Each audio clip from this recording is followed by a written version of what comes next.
আজকে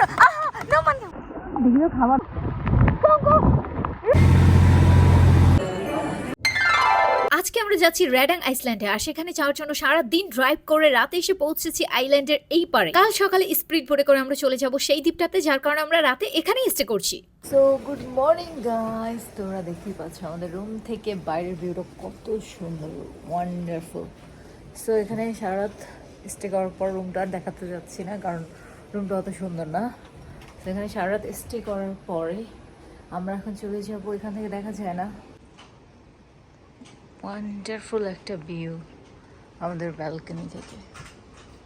আর গাইস এখানে আসার সাথে সাথে আমার ফেসের অবস্থা 12টা বেজে গেছে। সবার আগে তো একটা পিম্পলস চলে আসছে, আল্লাহ জানার কি কি হয়। বিকজ যেমন এনজয় করতে মজা, তেমন ফেসের 12টা বাজে এনজয় করতে আসছে। আচ্ছা, এই দ্বীপটা কতটা সুন্দর, নাকি আমাদের কক্সবাজারের মতোই normal? I am so excited. আর you excited to see? Let's গো।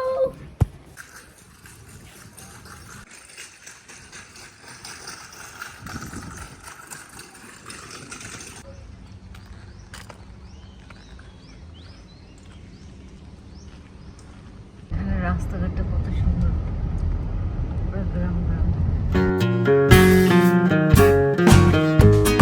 একটা আইস লেমন টি নিয়ে নিলাম। আমাদের স্পিড বোট হচ্ছে 11টায়, আমরা এক্সাইটমেন্টে 10টা বাজে চলে আসছি।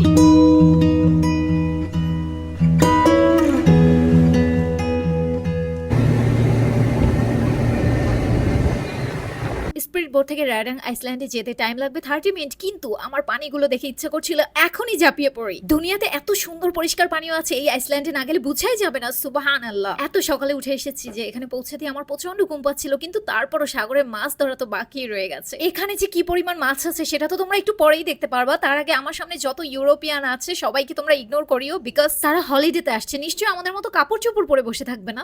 সকলের ধর্ম এবং ট্র্যাডিশন ভিন্ন ভিন্ন, উই শুড এনজয় আওয়ারসেলফ। এত সুন্দর। Wow, Numan. Very nice. So now we are going in.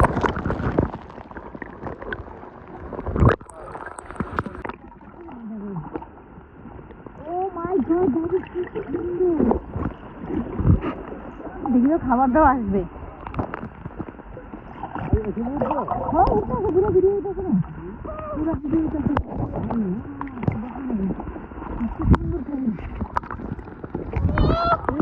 ফিশগুলোকে খাবার দিতে এমন ভাবে হাতের কাছে আসছিল, মনে হচ্ছিল আমি একটা কেন খুঁচে নিয়ে আসলাম না। মানে জাল দিয়ে আমার ইচ্ছা করছিল এই মাছগুলোকে সব ধরি, তারপর ধরে কি করতাম জানি না, বাট মাছ ধরতে আমার ভীষণ ভালো লাগে। বেসিক্যালি এখানে সবাই স্নকিং করতেই আসে, আমরা টুমরো স্নকিং করতেও যাব।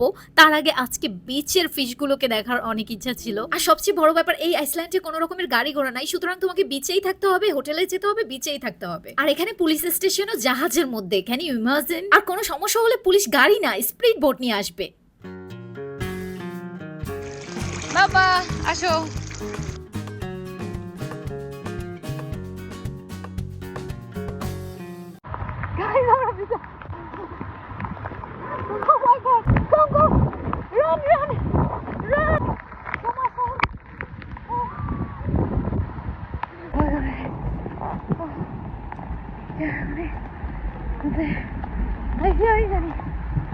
So much rain, তার মাঝখানে আমরা খেলাধুলা সব বাদ দিয়ে দৌড়। আমার মোবাইলটাও ব্লার হয়ে যাচ্ছে। একটা লাইক দাও, ডু সাবস্ক্রাইব। চলে আসছে, অনেক দূর পর্যন্ত আমাদের হেঁটে আসতে হচ্ছে। আই ডোন্ট নো গাইস তোমরা শুনতে পাচ্ছ কিনা, কিন্তু অলরেডি আমি অবস্থা খারাপ হয়ে গেছে। অনেক কষ্ট করে বাপ ছেলেকে হোটেলে রেখে আসছি। আজকের এনজয় এই পর্যন্তই, কারণ বৃষ্টি শুরু হয়ে গেছে।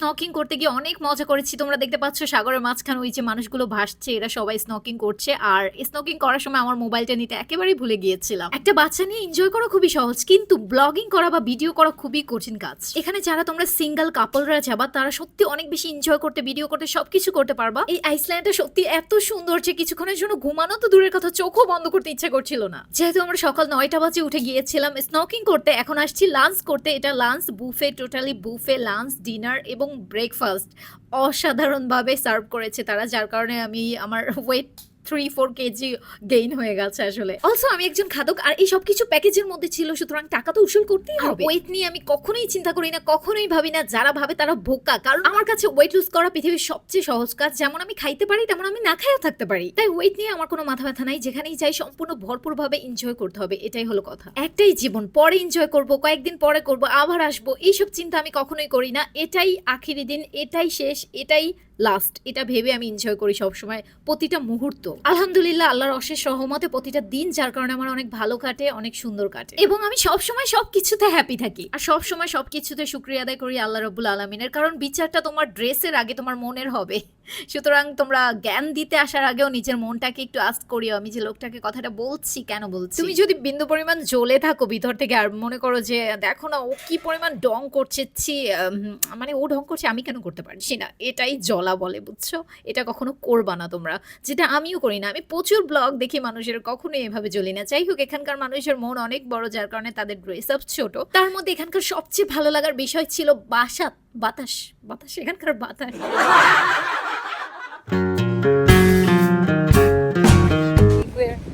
আমার এখন মনে হচ্ছে ইউরোপে জন্মটা কেন হইল না।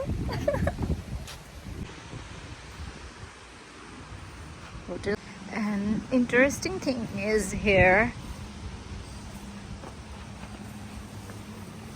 এখানে উড়িতে করে all inside. I don't know. সবচেয়ে মজার ব্যাপার হচ্ছে এটার মধ্যে কি আছে বলো গাইস। বেসিক্যালি এটার মধ্যে কিছু নাই, খালি। So beautiful and luxury. আর এখানে আমি মাত্র 2-3টা ড্রেস নিয়ে গিয়েছিলাম। লাগেজ একদমই ভারী করতে ইচ্ছা করেনি, কারণ ছেলেকে তো তার বাবা কোলে নিবে, আর 3টা লাগেজ আমারই টানতে হবে কুলির মতো।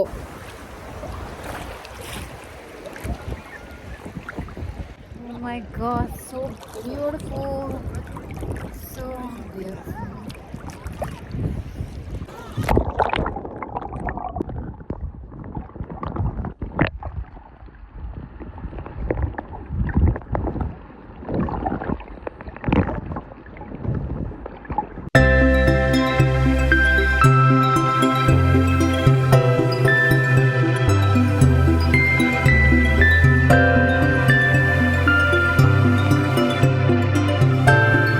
সমস্যা হলো আমরা এখানে যতই কিছু করি না কেন, ওই পানি মুখে নেওয়ার মতো না, প্রচুর লবণাক্ত, খুবই লবণ পানি। খুবই সুন্দর জিনিস, এত সুন্দর। Water is little bit hot also, so amazing feelings. আর আমার মোবাইলটাকে যে আমি কি পরিমাণ চুটনি খাওয়াইছি এই পর্যন্ত, বিকজ আমার ক্যামেরা হচ্ছে, আমার কাছে কোনো ছোট ক্যামেরা নয়, বি অনেস্ট। আমি তোমাদের টাকা দিয়ে কিনবো, মানে যে ইউটিউবের টাকা দিয়ে আমি ভেরি সুন কিনবো একটা ক্যামেরা, মানে ছোট মিনি ক্যামেরা। এখন আপাতত মোবাইলটা দিয়েই ভিডিও বানাচ্ছি, আর মোবাইলটাকে চুটনি দিতে দিতে এটার অবস্থা হালুয়া টাইট হয়ে গেছে। ডাস্টবিনের সামনে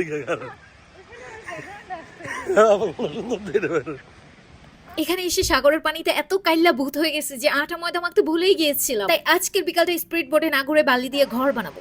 আমাকে লাভ দাও।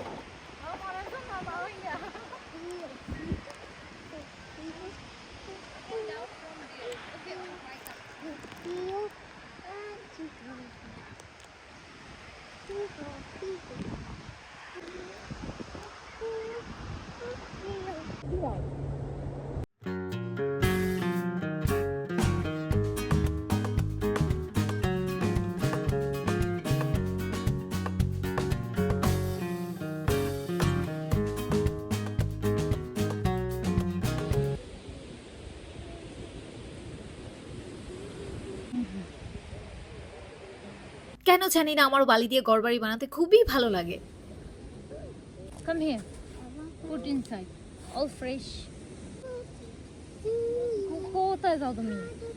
বিচে অনেকক্ষণ ঘোরাঘুরি এবং খেলাধুলো করার পরে আমরা আসছিলাম ডিনার করতে। ডিনার কমপ্লিট করে এখন আমরা যাচ্ছি র্যাডাং আইসল্যান্ডের ফায়ার শো দেখতে, যেটা অনেক অ্যামেজিং হয়। কিন্তু প্রতিদিন বৃষ্টি থাকার কারণে তারা কিছুতেই ফায়ার শোটা করতে পারছিল না। আজকে সকল আয়োজন করার পরে ঠিকই আবার বৃষ্টি আসছিল, তার মধ্যেও আমরা গিয়েছিলাম বেচারাদের ফায়ার শো দেখতে, কারণ তারা প্রতিদিনই আয়োজন করে। এই উইকে নাকি তাদের অনেক বেশি লস হয়ে গেছে, কারণ তারা এক্সট্রা কোনো টাকাই নেয় না এই ফায়ার শোর জন্য। সামনে একটা বক্স রাখা থাকে, আর টুরিস্টরা খুশি হয়ে চাঁদায়, সেটা দিয়েই নাকি তারা চলে।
গড, নেক্সট ডে এত বাজে একটা এক্সপিরিয়েন্স হয়েছে, কি বলবো তোমাদেরকে। ব্রেকফাস্ট করে এসে মাত্র বসছি, আজকে চলে যাব, কিন্তু এটা কি আসছে আমাদের সামনে।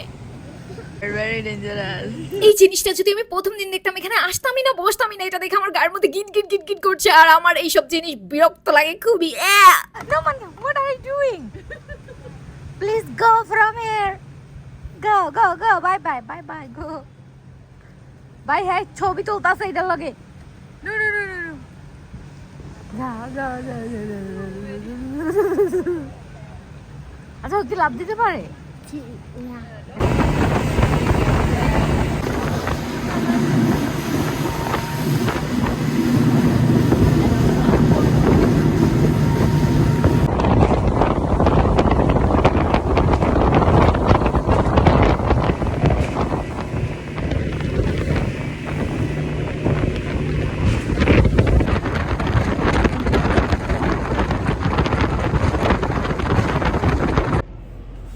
সো গাইস, ফাইনালি কাতারপুর রহিমার মতো হয়ে আমরা চলে যাচ্ছি এখান থেকে, পুরো কালো ভূত হয়ে গেছি। সো এখন লং হাইওয়ে, যার কারণে আমি একেবারে ভিডিও করছি না, কারণ এই রোডে ভিডিও করা খুবই টাফ। ম্যাপ দিয়ে গাড়ি চালাতে হচ্ছে। অ্যান্ড রিয়েলি না, অনেক সুন্দর রাস্তা।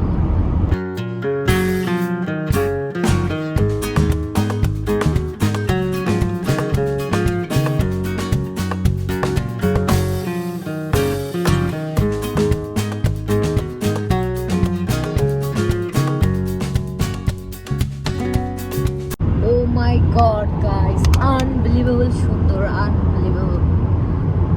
আকাশটা একদম পাহাড়ের সাথে মিশে গেছে, কি যে সুন্দর।